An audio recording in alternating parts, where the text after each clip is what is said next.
ಬ್ರಾಹ್ಮಣರಿಗೆ ದ್ರವ್ಯವನ್ನು ದಾನ ಮಾಡಿ ಸ್ವಗ್ರಾಮವನ್ನು ತೆರಳಿದನು. ಸ್ವಲ್ಪ ದೂರ ಹೋಗುವಷ್ಟರಲ್ಲಿಯೇ ಸತ್ಯನಾರಾಯಣ ಸ್ವಾಮಿಯು ಸನ್ಯಾಸಿ ವೇಷಧಾರಿಯಾಗಿ ಬಂದು ವರ್ತಕನೇ ನಿನ್ನ ಹಡಗಿನಲ್ಲಿ ಇರುವುದೇನೆಂದು ಕೇಳಿದನು. ಜನಮದವಂತರಾದ ವರ್ತಕರು ಹೀಯಾಳಿಸುವುದರಿಂದಲೂ ಹಾಸ್ಯದಿಂದಲೂ ಎಲೆ ಸನ್ಯಾಸಿಯ ಇದರಲ್ಲಿ ಏನು ಇದ್ದರೆ ನಿನಗೆ ಯಾತಕ್ಕೆ ಹಣವಿರುವುದೆಂಬ ಭ್ರಾಂತಿಯಿಂದ ಅಪಹರಿಸಲು ಕೇಳುವೆಯಾ? ನಿಮ್ಮ ಹಡಗಿನಲ್ಲಿ ಎಳೆ ಬಳ್ಳಿಗಳಿರುವುದು ಮತ್ತೇನು ಇಲ್ಲವೆನ್ನಲು ಈ ರೀತಿ ನುಡಿದ ಅಸತ್ಯ ವಾಕ್ಯವನ್ನು ಕೇಳಿ ಸತ್ಯನಾರಾಯಣ ಸ್ವಾಮಿಯು ನಿಮ್ಮ ಮಾತು ಯಥಾರ್ಥವಾಗಲಿ ಎಂದು ಹೇಳಿ ಹೊರಟು ಹೋದರು. ವರ್ತಕನು ಸ್ವಲ್ಪ ದೂರ ಪ್ರಯಾಣ ಮಾಡಿ ಸಮುದ್ರ ದಡದಲ್ಲಿ ಸೇರಿ ನಿತ್ಯಕರ್ಮಗಳನ್ನು ಮುಗಿಸಿಕೊಂಡು ಪುನಃ ಹಡಗನ್ನು ಹತ್ತಿದಾಗ ಅದರಲ್ಲಿರುವ ಎಲೆಬಳ್ಳಿಗಳನ್ನು ಕಂಡು ವರ್ತಕನು ದುಃಖದಿಂದ ಹಾಗೆಯೇ ಮೂರ್ಛೆ ಹೋದನು. ಪುನಃ ಎಚ್ಚೆತ್ತವನಾಗಿ ದ್ರವ್ಯ ಹೋದ ದುಃಖದಿಂದ ಪ್ರಲಾಪಿಸುತ್ತಿರುವ ಮಾವನನ್ನು ಕಂಡು ಅಳಿಯನು, ಎಲೆ ಮಾವನೇ, ಏಕೆ ವ್ಯಸನ ಪಡುತ್ತೀಯ? ಸನ್ಯಾಸಿಯಿಂದ ಶಾಪವು ಕೊಡಲ್ಪಟ್ಟಿತು. ಆವುದರಿಂದಲೇ ನಮ್ಮ ಪದಾರ್ಥಗಳೆಲ್ಲವೂ ಈ ರೀತಿ ಆಯಿತು. ಆತನಿಗೆ ನಾವು ಶರಣಾಗತರಾದಲ್ಲಿ ನಮ್ಮ ಕಷ್ಟಗಳ ಪರಿಹಾರವಾಗುವುದೆನ್ನಲು ಅಳಿಯನ ಮಾತನ್ನು ಕೇಳಿ ಸನ್ಯಾಸಿಯ ಸಮೀಪಕ್ಕೆ ಹೋಗಿ ಭಕ್ತಿಯಿಂದ ನಮಸ್ಕಾರವನ್ನು ಮಾಡಿ ದೀನನಾಗಿ, ಎಲೆ ಯತಿಶ್ರೇಷ್ಠನೇ, ನಿನ್ನೊಡನೆ ಯಾವ ಅಸತ್ಯವು ನನ್ನಿಂದ ಹೇಳಲ್ಪಟ್ಟಿದೆಯೋ ಅಂತಹ ಅಪರಾಧವನ್ನು ಕ್ಷಮಿಸು ಎಂಬುದಾಗಿ ನಮಸ್ಕರಿಸಲು ಆಗ ಯತಿಯು ದುಃಖಿಸುತ್ತಿರುವ ವರ್ತಕನನ್ನು ನೋಡಿ ಪ್ರಸನ್ನನಾಗಿ ನಿಜರೂಪವನ್ನು ತೋರಿ, ಎಲೆ ದುರ್ಬುದ್ಧಿಯೇ, ನನ್ನ ಮಾತನ್ನು ಕೇಳು, ದುಃಖಿಸಬೇಡ. ನನ್ನನ್ನು ಪೂಜಿಸದೆ ನೀನು ಮತ್ತನಾಗಿದ್ದೆ.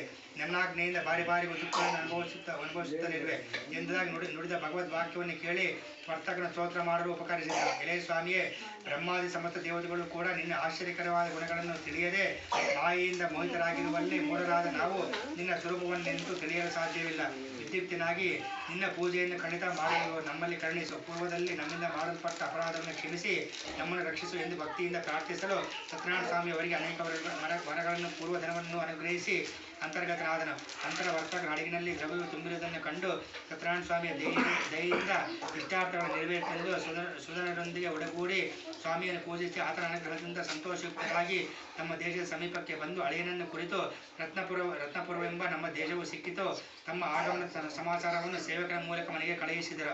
ಆಗ ದೂತನು ಪಟ್ಟಣವನ್ನು ಪ್ರವೇಶಿಸಿ ವರ್ತಕನ ಮನೆಯನ್ನು ಸೇರಿ ಅಳಿಯನೊಡನೆ, ನಿಮ್ಮ ಪತಿಯು ದ್ರವ್ಯಗಳಿಂದಲೂ ಬಂಧುಗಳಿಂದಲೂ ಪಟ್ಟಣದ ಬಳಿ ಬರುತ್ತಿದ್ದಾರೆಂದು ಶುಭವಾರ್ತೆಯನ್ನು ತಿಳಿಸಲು ಪ್ರತಿವ್ರತಾದ ವರ್ತಕನ ಸತಿಯು ಸಂತೋಷದಿಂದ ಸತ್ಯನಾರಾಯಣ ಸ್ವಾಮಿಯನ್ನು ಪೂಜಿಸಿ ಮಗಳನ್ನು ಕುರಿತು ಪತಿಗಳ ದರ್ಶನಾರ್ಥವಾಗಿ ಶೀಘ್ರವಾಗಿ ಹೊರಡೋಣ ಸಿದ್ಧಳಾವೆಂದು ಹೇಳಲು ತಾಯಿಯ ಮಾತನ್ನು ಕೇಳಿ ಕಲಾವತಿ ಮಾಡುತ್ತಿದ್ದ ವ್ರತವನ್ನು ಮುಗಿಸಿ ಪ್ರಸಾದವನ್ನು ಭಕ್ಷಿಸದೆ ಪತಿಯ ದರ್ಶನಾರ್ಥವಾಗಿ ತಾಯಿಯವರನ್ನು ತೆರಳಿದಳು. ಇದರಿಂದ ಕೋಪಗೊಂಡ ಸತ್ಯನಾರಾಯಣ ಸ್ವಾಮಿಯು ಧನಯುಕ್ತನಾದ ಹಡಗಿನೊಂದಿಗೆ ಅವಳ ಪತಿಯನ್ನು ಜಲದಲ್ಲಿ ಮುಳುಗಿಸಿದನು. ಕಲಾವತಿಯು ಪತಿಯನ್ನು ದುಃಖ ಕಾಣದೆ ದುಃಖಿಸುತ್ತಾ ಭೂಮಿಯಲ್ಲಿ ಬಿದ್ದಳು. ತಾಯಿ ಲೀಲಾವತಿಯು ಮಗಳ ಅವಸ್ಥೆಯನ್ನು ಕಂಡು ಅಳುತ್ತಾ ಪತಿಯನೊಡನೆ ಹಡಗಿನೊಡನೆ ಇದ್ದ ಅಳಿಯನ ತಕ್ಷಣದಲ್ಲಿ ಹೇಗೆ ಮಾಯವಾದನೋ ಇದೆಲ್ಲ ಅನಾಹುತವು ಸತ್ಯನಾರಾಯಣ ಸ್ವಾಮಿಯ ಮಹಾಚೆಯಿಂದ ಉಂಟಾಗಿದೆ. ಆತನ ಮಹತ್ವ ತಿಳಿಯಲು ಯಾರಿಗೆ ತಾನೇ ಶಕ್ಯವು ಎಂದು ಮಗಳನ್ನು ಅಪ್ಪಿಕೊಂಡು ದುಃಖಿಸಿದಳು.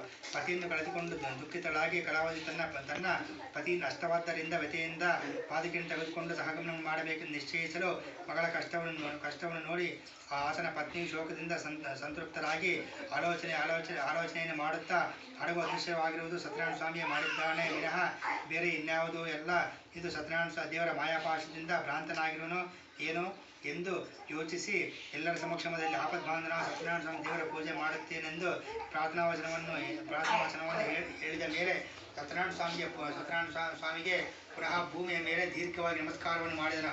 ಆ ದೀನಪಾಲಕನಾದ ಸತ್ಯನಾರಾಯಣ ಸ್ವಾಮಿಯು ಸಂತುಷ್ಟನಾಗಿ ತದನಂತರ ಭಕ್ತವತ್ಸನಾದ ಸತ್ಯನಾರಾಯಣ ಸ್ವಾಮಿಯ ಕೃಪೆಯಿಂದ ಆಕಾಶವಾಣಿ ನುಡಿದಿದ್ದೇನೆಂದರೆ, ವೈಷ್ಣನೆ ನಿನ್ನ ಮಗಳು ಪ್ರಸಾದ ತ್ಯಾಗವನ್ನು ಮಾಡಿ ತನ್ನ ಪತಿಯನ್ನು ನೋಡಲು ಬಂದಿದ್ದರಿಂದ ಆಕೆಯ ಪತಿ ನಿಶ್ಚಯವಾಗಿ ಅದೃಶ್ಯನಾಗಿದ್ದಾನೆ. ಇದಕ್ಕೋಸ್ಕರ ತನ್ನ ಮನೆಗೆ ಹೋಗಿ ಸ್ವಲ್ಪವಾದ ಪ್ರಸಾದ ಭಕ್ಷಣೆಯನ್ನು ಮಾಡಿದರೆ ಪತಿಯನ್ನು ಪುನಃ ಹೊಂದುವಳೆಂದು ನುಡಿಯಲು ಆಕಾಶವಾಣಿ ವಾಕ್ಯವನ್ನು ಕೇಳುವಳಾಗಿ ಹೊರೆಯಿಂದ ಸ್ವಗೃಹಕ್ಕೆ ಹೋಗಿ ಪ್ರಸಾದ ಭಕ್ಷಣೆಯನ್ನು ಮಾಡಿ ಹಿಂದಿರುಗಲು ಅಲ್ಲಿ ಪತಿಯನ್ನು ಕಂಡು ಕಲಾವತಿ ಆನಂದದಿಂದ, ಎಲೆ ತಂದೆಯೇ, ಈಗ ನಮ್ಮ ಮನೆಗೆ ಹೋಗೋಣ, ನಡೆಯಿರಿ, ಏಕೆ ವಿಳಂಬವನ್ನು ಮಾಡುತ್ತೀರಿ ಎನ್ನಲು ಮಗಳ ಮಾತಿನಿಂದ ಆ ವೈಶ್ಯನಿಗೆ ಬಹಳ ಸಂತೋಷ ಉಂಟಾಗಿ ಯಥಾವಿಧಿಯಿಂದ ಸತ್ಯನಾರಾಯಣ ಸ್ವಾಮಿ ದೇವರ ಪೂಜೆಯನ್ನು ಮಾಡಿದನು. ಪ್ರತಿ ಮಾಸದಲ್ಲಿಯೂ ಪೌರ್ಣಮಿ, ಸಂಕ್ರಾಂತಿ, ವರ್ಷಾಕಾಲದಲ್ಲಿ ಸತ್ಯನಾರಾಯಣ ಸ್ವಾಮಿ ಪೂಜೆಯನ್ನು ಮಾಡುವಂತಾದನು.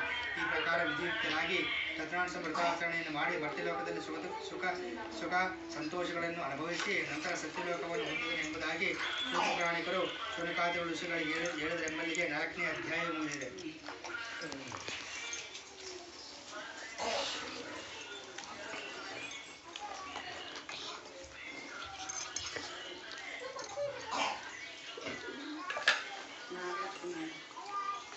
ಹ್ಮ್.